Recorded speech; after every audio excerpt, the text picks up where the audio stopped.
The haunted house on the hill. Sarah had always been drawn to the charm of old houses. Their creaking floorboards, antique fixtures, and intricate woodwork seemed to whisper stories of the past. So, when her husband, Mark, announced that they were moving to Vermont for his new job, she was ecstatic to discover a colonial-style home for sale on a secluded hilltop. The price seemed too good to be true, but the realtor assured them it was simply due to its remote location.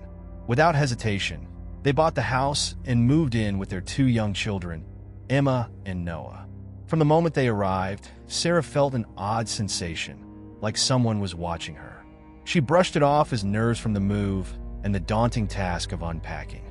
The house was beautiful, though clearly aged. Its large windows overlooked a dense forest, and its wraparound porch offered stunning views of the valley below. But despite its beauty, there was something about the house that made her uneasy. The first few days were uneventful. Sarah busied herself arranging furniture and decorating while the kids explored their new surroundings. However, on the 4th night, she was startled awake by a sound she couldn't ignore, faint footsteps echoing from the hallway.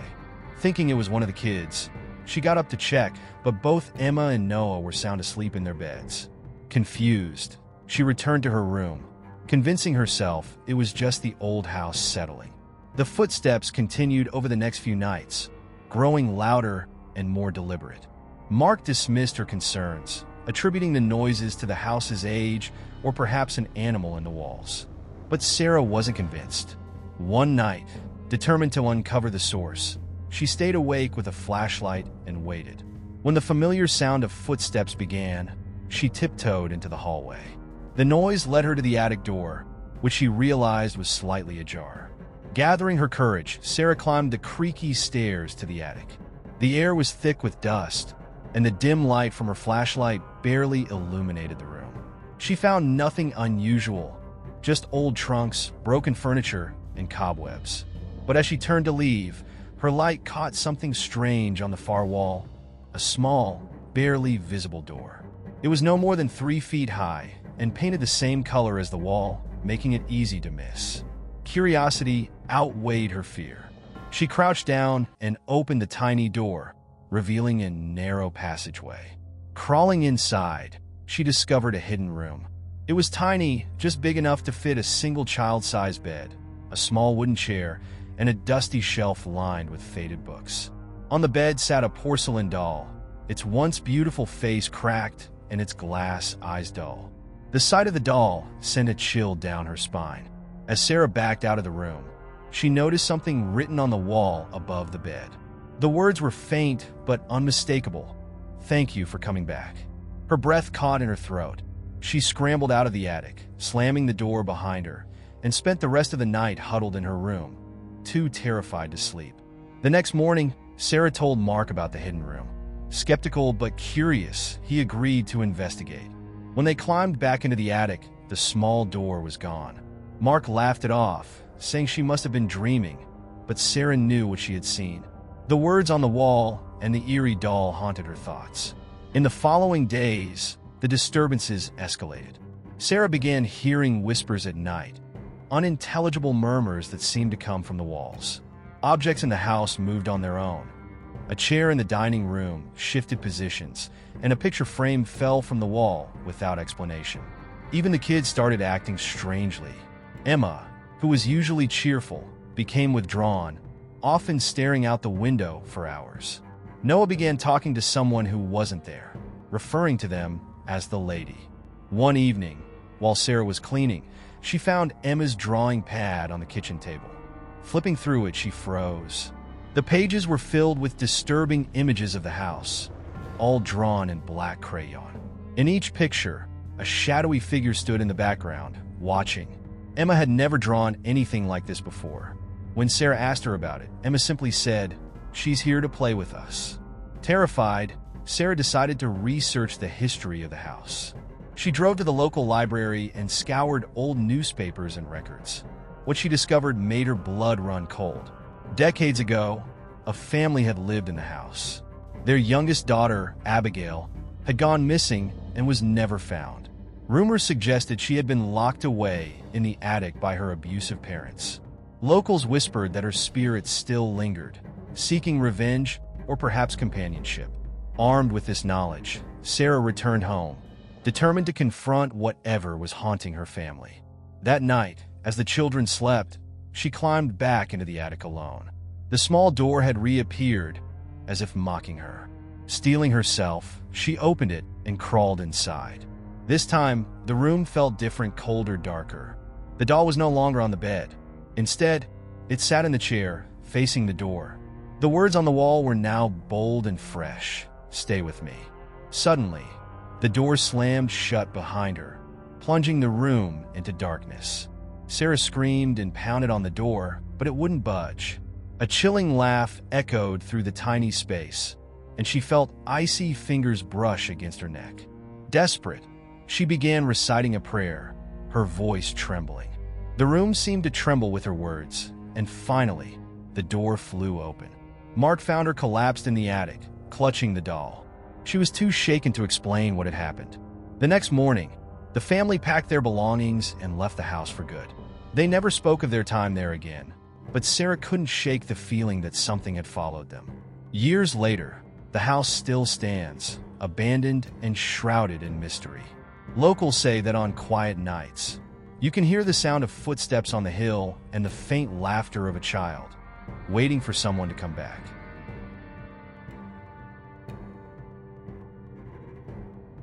The Faceless Man. It was a bitterly cold night in late December, and the Kansas plains were blanketed in a thick layer of snow. David was driving home from a holiday gathering, his car cutting through the silent expanse of white. The only sound was the steady hum of the engine and the faint whistle of wind sneaking through the car's vents. He had taken this route countless times before, a lonely stretch of road that cut across the heart of the prairie. But tonight, something felt different. The night seemed darker than usual, the stars obscured by thick clouds. The headlights of his car illuminated only the endless white ahead and the occasional skeletal tree. David's fingers tapped restlessly on the steering wheel, the monotony of the drive weighing on him. Just as he was about to turn on the radio to break the silence, he saw something up ahead. A figure stood by the side of the road, barely visible in the gloom. At first, David thought it was a trick of the light, but as he drew closer, he could make out the shape of a man. The figure didn't wave or move, just stood there, staring at the approaching car. David slowed down, the tires crunching on the icy road, and rolled down his window slightly. The cold air rushed in, stinging his face. "Hey, you okay?" David called out. The man didn't respond. He was tall, dressed in a long black coat, with his face obscured by the shadows. David hesitated. The nearest town was miles away, and it was freezing. Leaving someone out here in this weather didn't sit right with him. "Do you need a ride?" David asked. Still, the man said nothing. Slowly, the figure turned his head toward the car, and for the first time, David got a clear look at him. The man had no face. Where his features should have been, there was only smooth, pale skin. No eyes, no nose, no mouth, just a blank expanse. David's breath caught in his throat, and a wave of cold terror swept over him. He slammed his foot on the gas, the car lurching forward as he sped away from the figure. In the rearview mirror, he saw the faceless man still standing there, unmoving, as the car disappeared into the night. David's heart was pounding as he drove, his hands gripping the steering wheel so tightly his knuckles turned white. He kept glancing in the mirrors, half expecting to see the man again, but the road remained empty. "Just my imagination," he muttered to himself, though he didn't believe it. He decided to call his wife, Sarah, to calm his nerves. Reaching for his phone, he dialed her number. The line rang once, twice, and then went dead. Frowning, he tried again, but there was no signal. David glanced at the phone in frustration before tossing it onto the passenger seat. That's when he noticed it, the faint reflection of a figure in the rearview mirror. David's blood ran cold. He didn't dare look back, his eyes fixed on the road ahead. The figure was sitting in the back seat, shrouded in shadow. David could feel its presence, the air in the car growing colder by the second. "Who are you?" he managed to choke out, his voice trembling. There was no answer. Slowly, against his better judgment, he glanced in the mirror again. The faceless man was closer now, leaning forward as if to whisper something. But there was no mouth to speak with, only that smooth, featureless face. Panic set in. David slammed on the brakes, the car skidding to a stop on the icy road. He threw open the door and stumbled out into the snow, his breath coming in ragged gasps. The road was silent, the car's headlights cutting through the darkness. Gathering his courage, David walked around to the back of the car and yanked open the rear door. It was empty. David stood there, his breath visible in the freezing air, trying to make sense of what had just happened. His rational mind told him he was overtired, that the long drive and the isolation were playing tricks on him. But deep down, he knew that wasn't true. He climbed back into the car, locking the doors behind him, and drove off as fast as he dared on the icy road. As the miles ticked by, David began to feel a glimmer of relief. The faceless man was gone, and the lights of his hometown were finally visible in the distance. He turned onto the familiar streets, the sight of houses and lampposts bringing a sense of normalcy. When he pulled into his driveway, he sat in the car for a moment, trying to steady his nerves. Inside, the house was warm and welcoming.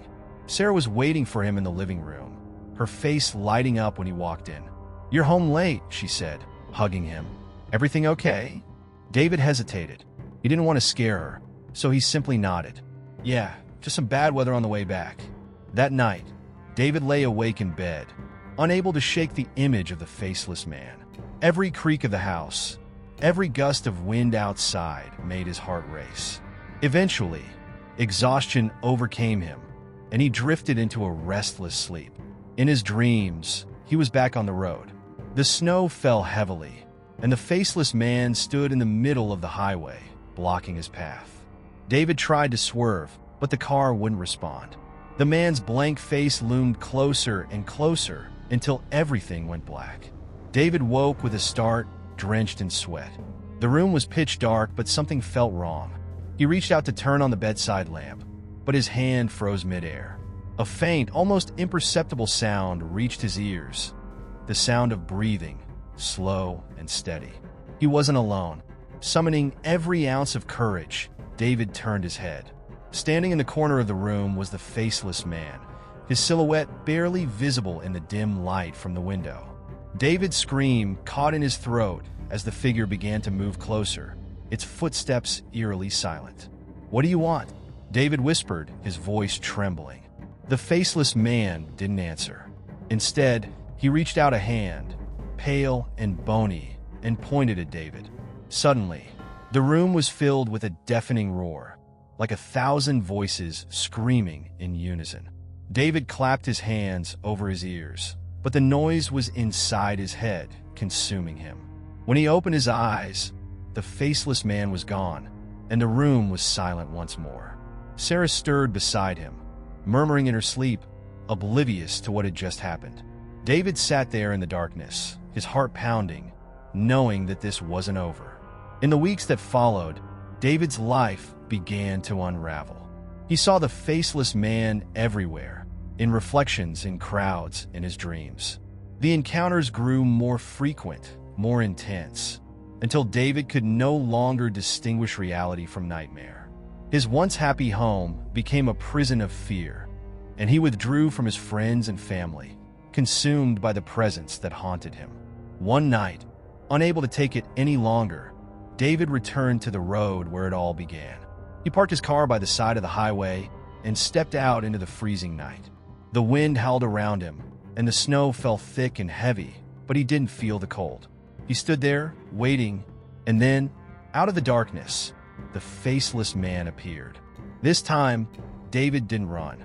He stood his ground, his fists clenched at his sides. "What do you want from me?" he demanded, his voice shaking but determined. The faceless man raised his hand and pointed at David. In an instant, the world around him dissolved into darkness, and David was consumed by the same deafening roar. When the noise subsided, he found himself standing in a vast, featureless void. The faceless man stood before him, closer than ever. Slowly, he leaned forward, as if to speak, and for the first time, David understood. The faceless man wasn't an intruder. He was a reflection, a manifestation of something David had long buried. His fears, his regrets, his darkest thoughts, all given form.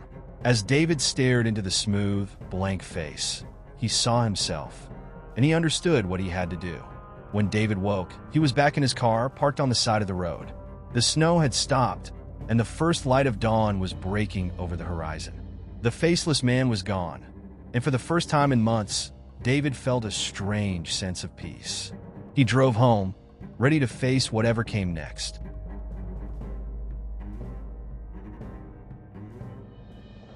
The ghost in the school basement. The old Bellevue High School had been abandoned for over 3 decades, its once pristine halls now silent and crumbling. The townsfolk of Bellevue whispered stories about why the school was shut down, tales of a mysterious tragedy that had left its mark on the place. Many claimed to hear faint cries or see fleeting shadows in its windows at night. For years, the stories were enough to keep people away.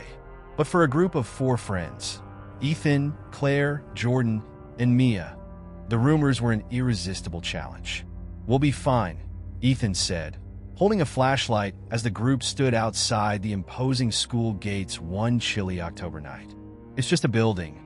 No ghosts, no monsters, just old walls and a lot of dust."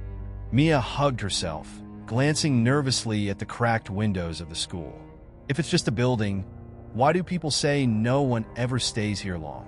"Because people like to scare themselves," Claire replied with a smirk. "Let's go already. We're burning moonlight."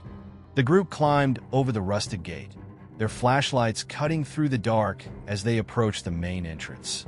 The wooden doors creaked loudly as Ethan pushed them open, revealing a vast hallway littered with debris. Faded banners still clung to the walls, and old lockers lined the corridors, their doors ajar.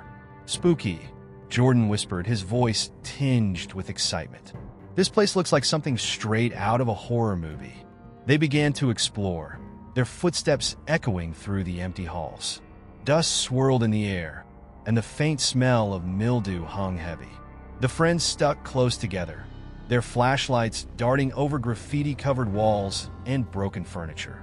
After about an hour of uneventful exploration, Claire found something unusual near the back of the school, a door-marked basement. It was slightly ajar, the hinges rusted with age. "Think there's anything interesting down there?" Claire asked, her voice laced with curiosity. "Interesting or horrifying?" Mia muttered. "Either way, we should probably leave it alone." "Oh, come on," Ethan said, already descending the stairs. "What's the worst that could happen?" The others hesitated for a moment before following him.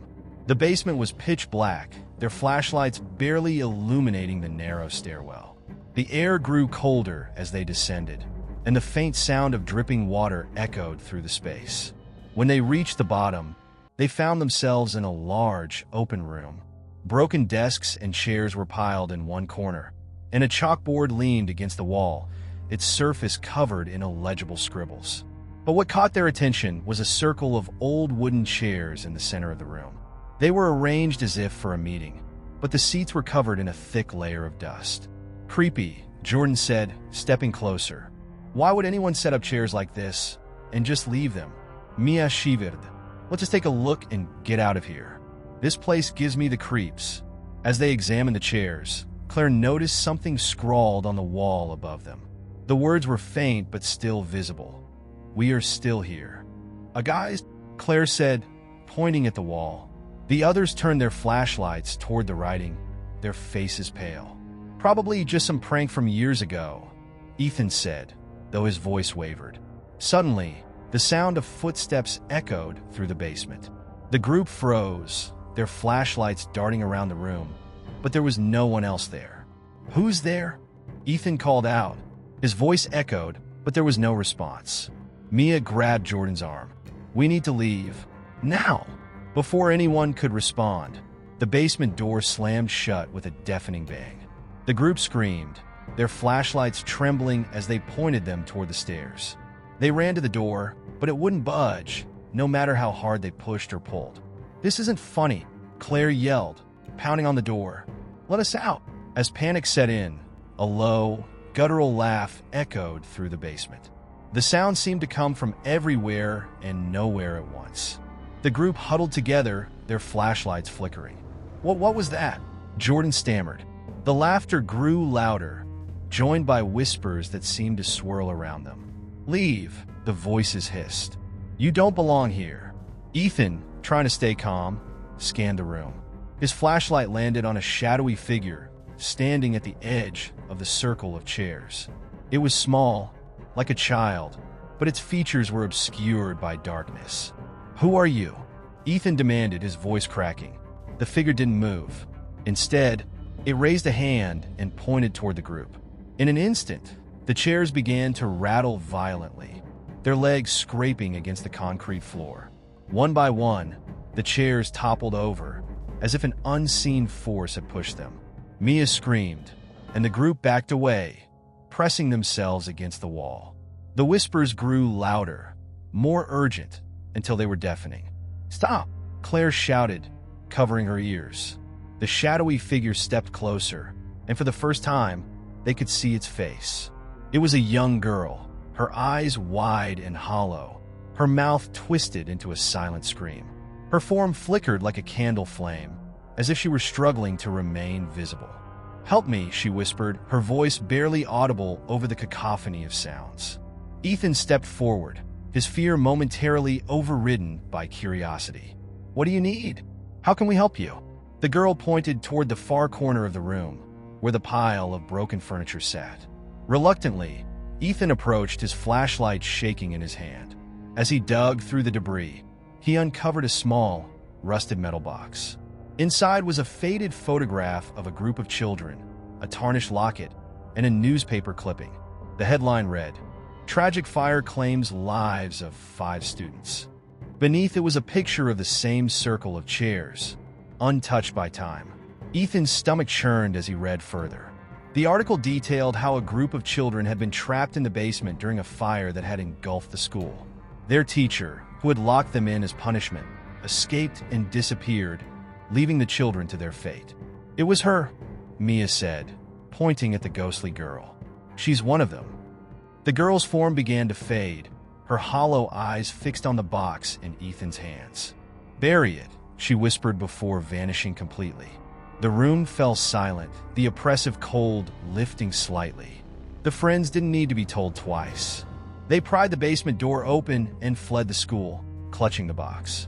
As dawn broke, they buried it beneath a large oak tree in the nearby cemetery, saying a quiet prayer for the children who had lost their lives. From that day on, none of them returned to Bellevue High School. The whispers and footsteps ceased, and the shadowy figure was never seen again. But the memory of that night stayed with them, a chilling reminder of the tragedy that had haunted those crumbling halls for decades.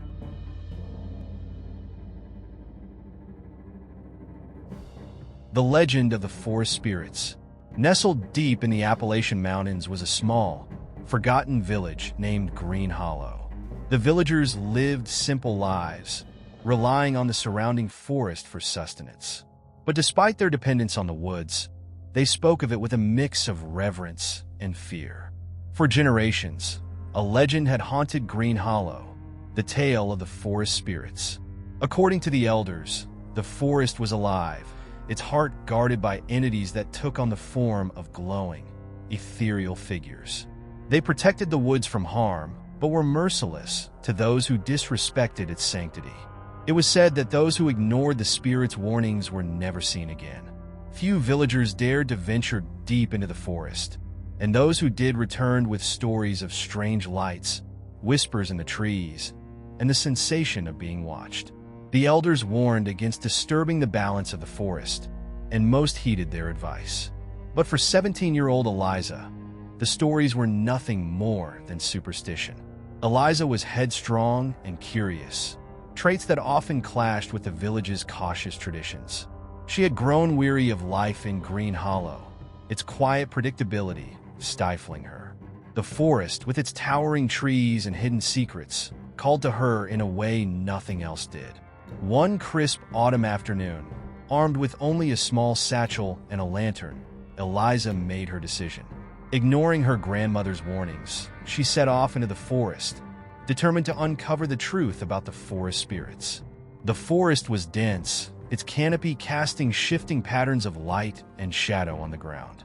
Eliza walked for hours, her excitement slowly giving way to unease.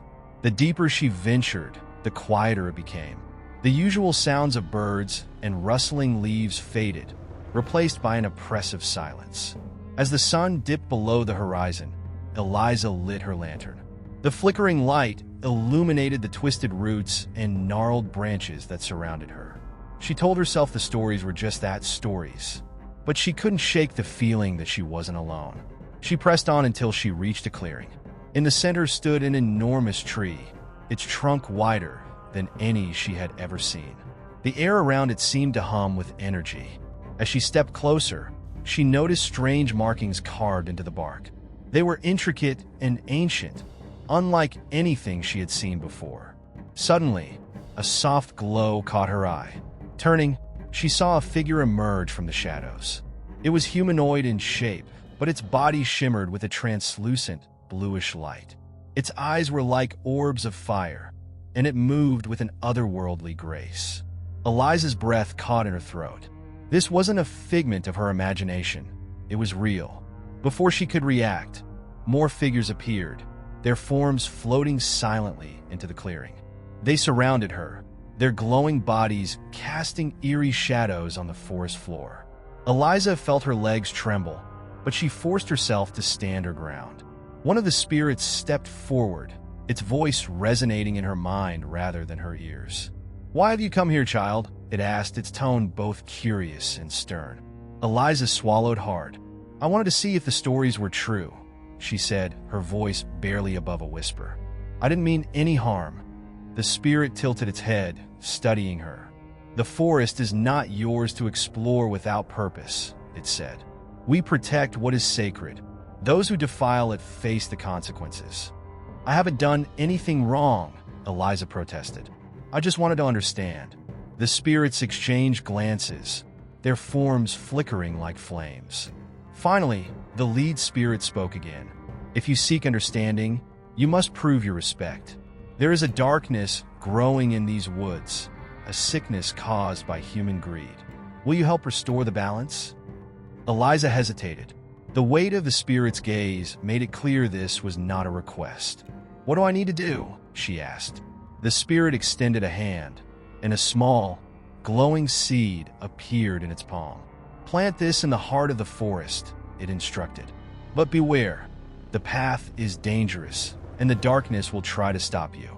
If you succeed, the balance will be restored. If you fail," the spirit didn't finish the sentence, but the implication was clear. Taking the seed, Eliza felt a strange warmth radiate from it. The spirits parted, creating a path that led deeper into the woods. "Go now," the lead spirit said. "Time is short." Eliza nodded, clutching the seed tightly as she stepped forward. The forest seemed to shift around her, the trees growing taller and the air heavier. Shadows danced at the edges of her vision, and faint whispers filled her ears. She pressed on, determined to fulfill her promise. After what felt like hours, she reached a dark ravine. A rickety bridge spanned the gap, its wooden planks weathered and unstable. As she stepped onto the bridge, the whispers grew louder, transforming into menacing voices. "Turn back," they hissed. "You don't belong here." Ignoring them, Eliza moved carefully across the bridge. Halfway across, the planks began to creak ominously. Suddenly, one snapped beneath her foot, and she grabbed onto the rope railing to keep from falling.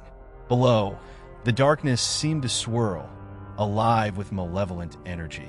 Summoning her courage, she pulled herself up and continued, finally reaching the other side. The path led her to a clearing unlike any she had seen. The ground was barren, the trees twisted and blackened as if consumed by fire. At the center was a gaping hole, its depths pulsing with a sickly red light. This, she realized, was the source of the darkness. As she approached, the ground trembled, and a monstrous figure emerged from the hole. It was a grotesque amalgamation of shadow and flame, its eyes glowing with hatred. "You dare challenge me?" it roared, its voice shaking the earth. Eliza's heart pounded, but she stood her ground. Holding the glowing seed aloft, she shouted, "I'm here to restore the balance. You won't stop me."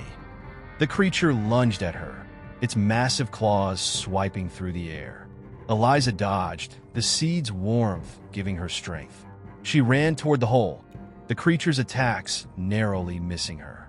With a final burst of energy, she hurled the seed into the abyss. The effect was immediate. A blinding light erupted from the hole, engulfing the creature and spreading through the clearing. The twisted trees straightened, their leaves returning in vibrant green. The barren ground sprouted grass and flowers, and the oppressive darkness lifted. Exhausted, Eliza collapsed to the ground. The spirits reappeared around her, their forms glowing brighter than before. "You have done well," the lead spirit said. "The balance is restored, thanks to your courage." Eliza nodded weakly. "What happens now?" "You must leave the forest," the spirit replied. "But remember what you've seen. Protect this place, and teach others to do the same." The spirits guided her back to the edge of the forest, where the first rays of dawn were breaking. As she stepped into the light, she turned to look back, but the spirits were gone. Only the towering trees remained, their leaves rustling softly in the morning breeze. When Eliza returned to Green Hollow, she shared her story with the villagers. Though some were skeptical, others saw the change in her eyes and believed. From that day forward, the village treated the forest with a newfound respect, ensuring that its balance would never again be disturbed.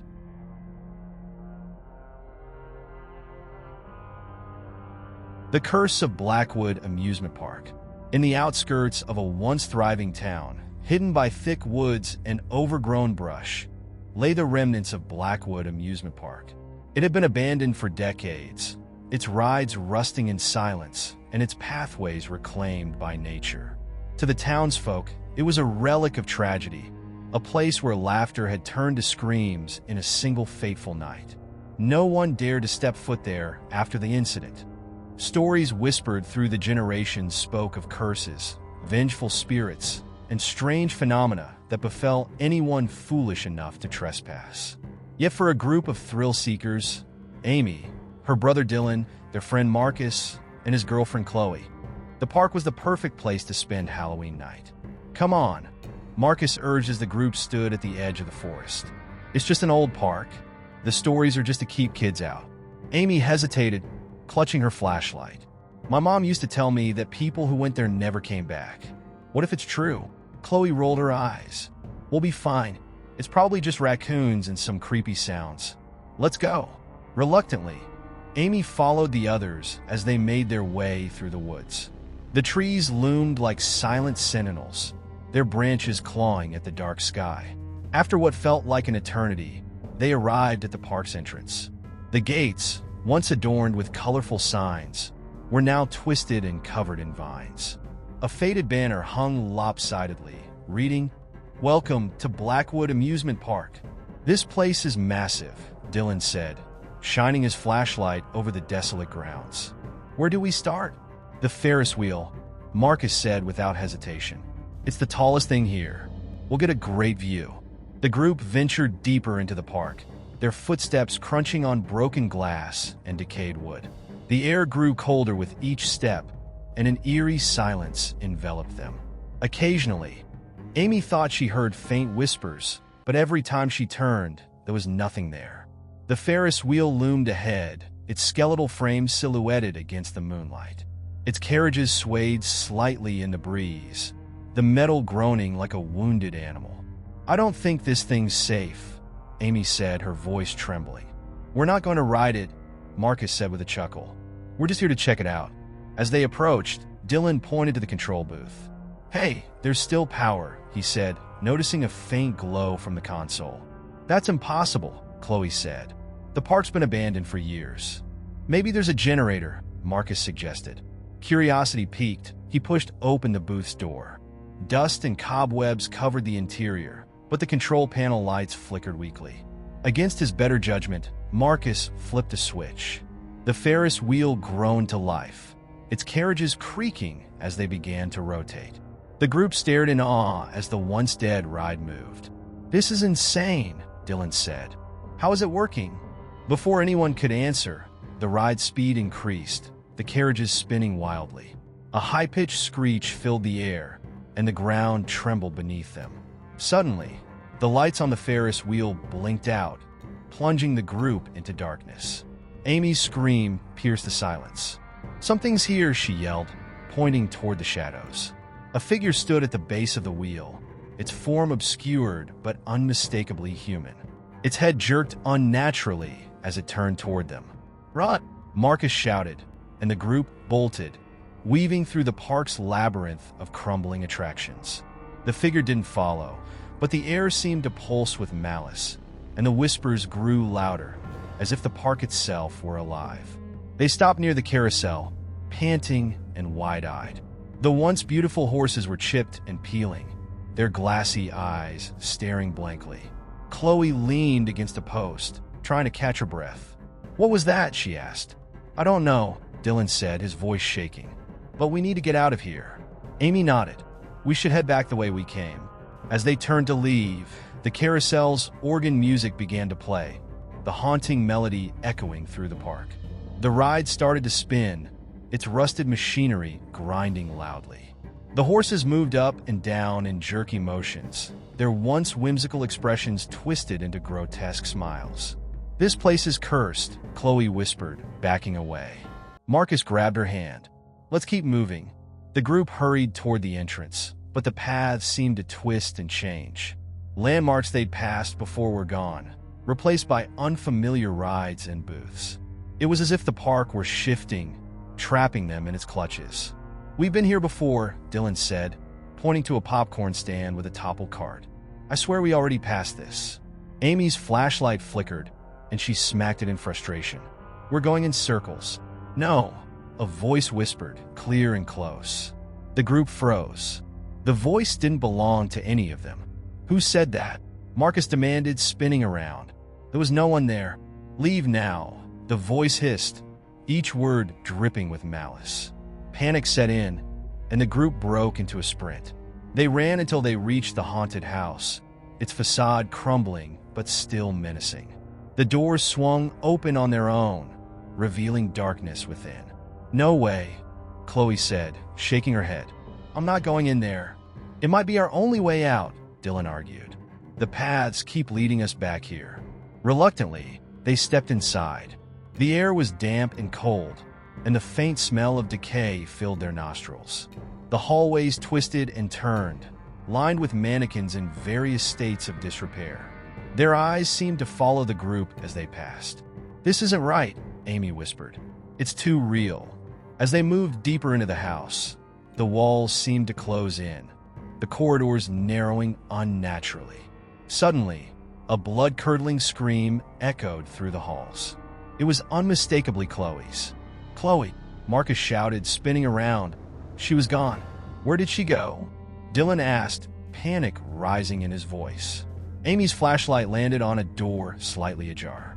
"She might have gone through there," she said, rushing toward it. The others followed, pushing the door open to reveal a large, circular room. In the center stood a dusty mirror, its surface cracked and fogged. Reflected in the glass was not their own image, but Chloe, her face pale and terrified. "Help me," she whispered, pounding on the inside of the glass. "It's pulling me in." Marcus lunged toward the mirror, but an invisible force pushed him back. The glass began to ripple like water, and Chloe's reflection was dragged further into its depths. "No!" Marcus screamed, pounding on the mirror. But it was too late. Chloe was gone. The room shook violently, and the group stumbled backward. The whispers turned to shrieks, and the walls cracked, revealing darkness beyond. "We have to leave now," Dylan yelled. They fled the house, bursting back into the open air. But the park was no longer as they had left it. The rides were alive with sinister energy, their lights flickering and mechanical parts moving erratically. The Ferris wheel spun at a dizzying speed. The carousel's horses seemed to watch their every move, and the shadows grew longer and darker. "The exit," Amy said, pointing to the gates in the distance. They sprinted toward it, their lungs burning and legs aching. As they neared the gates, the figure from before appeared, blocking their path. Its form was clearer now, a gaunt, skeletal man with hollow eyes and a mouth stretched into a cruel grin. "You can't leave," it rasped. "The park has claimed you." "The hell it has," Dylan said, charging at the figure. But his body passed through it, and he collapsed to the ground, clutching his chest. The figure laughed, a chilling, hollow sound. "You don't understand. The park is alive. It hungers. What do you want from us?" Amy demanded, tears streaming down her face. "Your fear," it said simply. "Your souls." Summoning every ounce of courage, Amy grabbed Marcus and Dylan and bolted past the figure. It didn't follow, but the ground beneath them,